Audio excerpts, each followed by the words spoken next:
नमस्कार, मैं डॉक्टर रचना मेहता आज आपको सुल्तान अलाउद्दीन खिलजी के बारे में बताऊंगी। सुल्तान अलाउद्दीन खिलजी भारत में एक विशाल साम्राज्य की स्थापना उसने करी और उसने मंगोलों को भी भारत से बचाया। ये उसका बहुत बड़ा योगदान था, मगर उसे विलन के रूप में भी राजस्थान का इतिहास मानता है, क्योंकि उसने पद्मिनी के कारण चित्तौड़ पर आक्रमण किया और फिर वहाँ पर एक बहुत महत्वपूर्ण युद्ध हुआ और जौहर भी हुआ। तो अलाउद्दीन खिलजी एक हीरो और एक विलन दोनों के रूप में जाना जाता है। आज हम जो पढ़ेंगे वो है अलाउद्दीन खिलजी की बाजार नियंत्रण नीति, यानी कि उसके आर्थिक सुधार के बारे में हम पढ़ेंगे। सबसे पहले मैं आपको बता दूं कि बाजार नियंत्रण नीति के पीछे क्या कारण थे। अलाउद्दीन खिलजी की बाजार नियंत्रण नीति को अगर हमें समझना है तो हमें समकालीन लेखक बर्नी की तारीख़-ए-फ़िरोज़शाही को पढ़ना पड़ेगा। तारीख़-ए-फ़िरोज़शाही में बर्नी ने बिल्कुल क्लियरली लिखा है कि विशाल सेना के खर्चे की समस्या को हल करने के लिए बाजार नियंत्रण नीति अपनाई गई थी। आई रिपीट, विशाल सेना के खर्चे की समस्या को हल करने के लिए बर्नी ने कहा है कि ये बाजार नियंत्रण नीति अलाउद्दीन खिलजी ने लागू की थी। एक और समकालीन इतिहासकार है फरिश्ता। उसने अपनी पुस्तक में लिखा है कि मध्यकाल का सबसे विशाल सेना का स्वामी अलाउद्दीन खिलजी था। केवल उसके घुड़सवार ही 4,75,000 थे। तो आप समझ सकते हैं कितनी विशाल सेना थी। सैनिकों के वेतन का निर्धारण किया जाता था। अनुमान के अनुसार 2 घोड़ों वाले सवार को 312 टंक का वार्षिक वेतन मिलता था, यानी कि ज़्यादा वेतन नहीं था।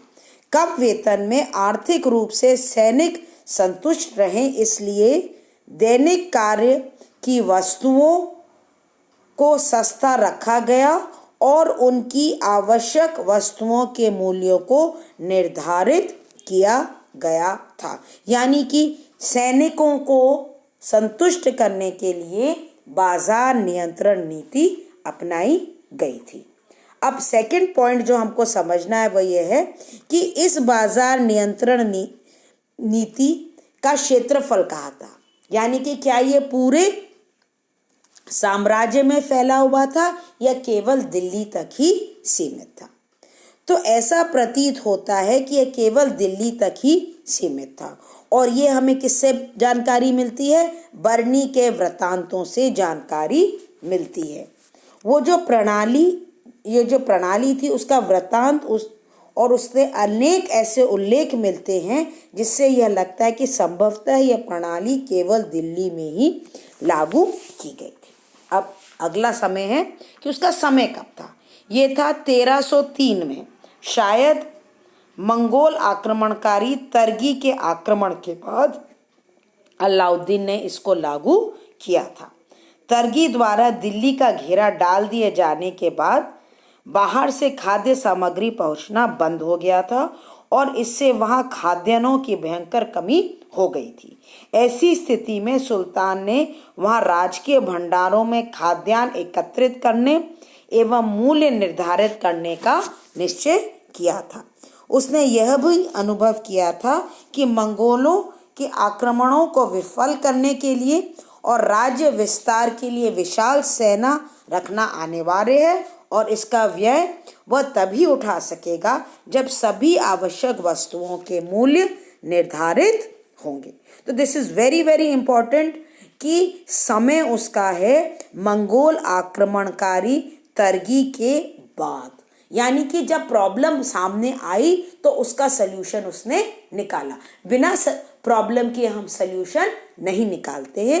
अंग्रेजी में एक कहावत है, necessity is the mother of invention. जब प्रॉब्लम अलाउद्दीन के समय में आई तो उसने उसका सल्यूशन निकाला।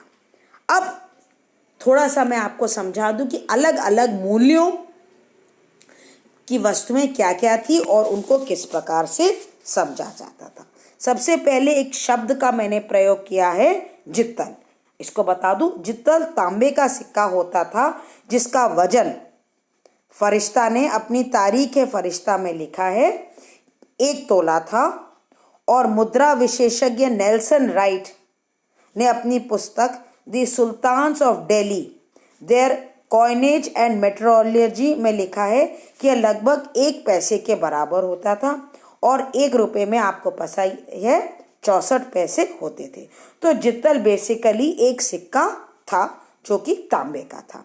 तो गेहूं 7.5 जित्तल प्रतिमन, जौ 4 जित्तल प्रतिमन, चना 5 जित्तल प्रतिमन, शक्कर 1.25 जित्तल प्रति सेर, घी 1 जित्तल,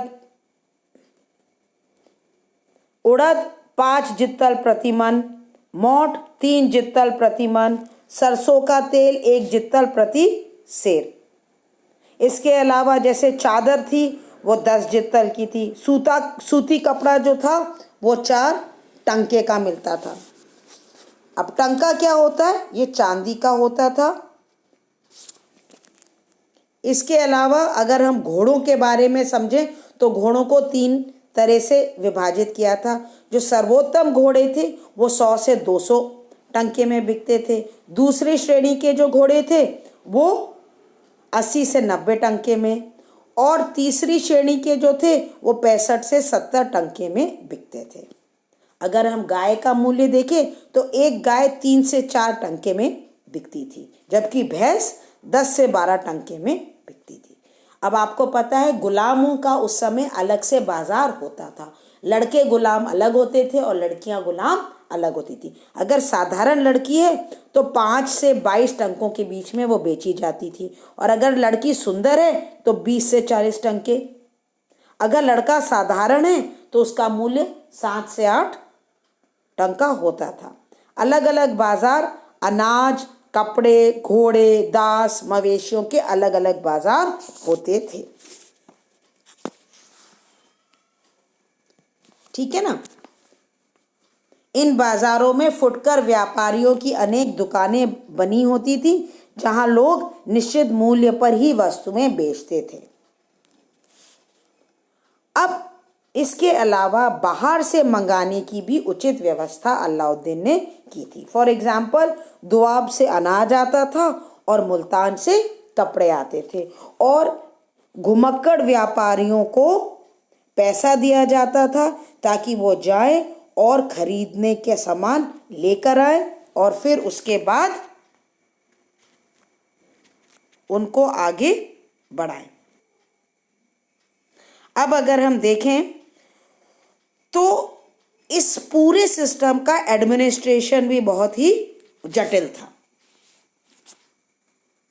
एक शाहना होता था जो उस समय मलिक कबूल था, वो इस पूरे सिस्टम को देखता था। उसके पास घुड़सवारों की एक विशाल टुकड़ी भी थी। वो स्वयं एक बहुत ही खूंखार व्यक्ति था और अनाज के बाजार में धूर्त और बेईमान व्यापारियों को खुलेआम चाबुक से मारता था। उसकी कठोरता से अनाज व्यापारियों को ईमानदारी से कार्य करना पड़ता था। इसके अलावा गुलाम लड़के भी थे अलाउद्दीन के, जो समय समय पर जाते थे और चीज़ें खरीद कर लाते थे ताकि उन्हें पता चल जाए कि सामान सही तरीके से बेचा जा रहा है कि नहीं जा रहा है। कार्य उनका ये था कि व्यापारी निश्चित मूल्य से अधिक न ले, तोल और माप में कम न करे, वह वस्तुओं की किस्म भी खराब न हो। इन सब के ऊपर कंट्रोल करने के लिए अलाउद्दीन ने इस प्रकार का कार्य किया। मगर यह जटिल व्यवस्था के नेगेटिव पॉइंट्स भी ये थे कि इसने व्यापार और वाणिज्य पर क्षति थी, क्योंकि आप जब बहुत ज़्यादा गवर्नमेंट कंट्रोल हो जाता है तो कार्य सही तरीके से नहीं होता है। और दूसरी चीज़ जो थी, दुआब के कृषकों को बहुत ज़्यादा क्षति हुई क्योंकि उनको बहुत कम मूल्यों पर अपना कम सामान बेचना पड़ा। इसलिए अलाउद्दीन की मृत्यु के बाद ही ये जो व्यवस्था थी ये समाप्त हो गई। मगर हम ये कह सकते हैं कि ये जो व्यवस्था थी ये बहुत ही इंटरेस्टिंग और नई व्यवस्था थी जिसको अलाउद्दीन ने शुरू करी। धन्यवाद।